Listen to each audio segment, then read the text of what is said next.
تو ایک بابرکت زندگی کا اصل مطلب کیا ہے؟ چلیں صدقے اور شفا کے ان راستوں کو دیکھتے ہیں۔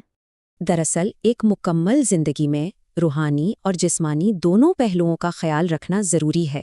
تو سب سے پہلے بات کرتے ہیں روحانی راستے کی، یعنی اللہ کی راہ میں خرچ کرنے کی۔ قرآن پاک میں وعدہ ہے کہ صدقے کا اجر 700 گنا تک بلکہ اس سے بھی زیادہ مل سکتا ہے، جیسا کہ سورۃ البقرہ کی اس آیت میں فرمایا گیا، اللہ کی سخاوت کی کوئی حد نہیں۔ یہ اجر اللہ کا ان پر خاص انعام ہے جو اس کی راہ میں دل کھول کر دیتے ہیں۔ اس عمل کو قرض حسن کہا گیا ہے، یعنی اللہ کو ایک ایسا قرض جس کی واپسی کئی گنا بڑھ کر یقینی ہے۔ اور بات صرف مادی انعامات کی نہیں ہے، یہ عمل روحانی پاکیزگی کا بھی ذریعہ ہے۔ یہی نہیں، صدقہ گناہوں کی معافی کا بھی سبب بنتا ہے، انہیں مٹا دیتا ہے۔ اور آخر میں سب سے بڑا انعام وہ ہے جنت کا وعدہ۔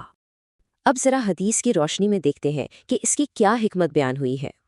اکثر لوگ ڈرتے ہیں کہ دینے سے مال کم ہو جائے گا، لیکن نبوی حکمت کہتی ہے کہ صدقہ مال کم نہیں کرتا، بلکہ قیامت کے دن جب کوئی اور سایہ نہیں ہوگا، یہی صدقہ سایہ فراہم کرے گا۔ اور ایک مہینہ ایسا بھی ہے جب اس عمل کی اہمیت اور بھی بڑھ جاتی ہے۔ جی ہاں، حدیث میں آتا ہے کہ سب سے افضل صدقہ رمضان میں دیا جانے والا صدقہ ہے۔ اچھا، روحانی پہلو کے بعد اب بات کرتے ہیں جسمانی صحت کی، جو کہ اتنی ہی اہم ہے۔ اس سلسلے میں جسمانی تندرستی کے لیے کچھ روایتی علاج بھی بتائے گئے ہیں۔ یہاں کچھ ایسی ہی روایتی چیزوں کی مثالیں ہیں، جیسے شربت، چائے اور معجون۔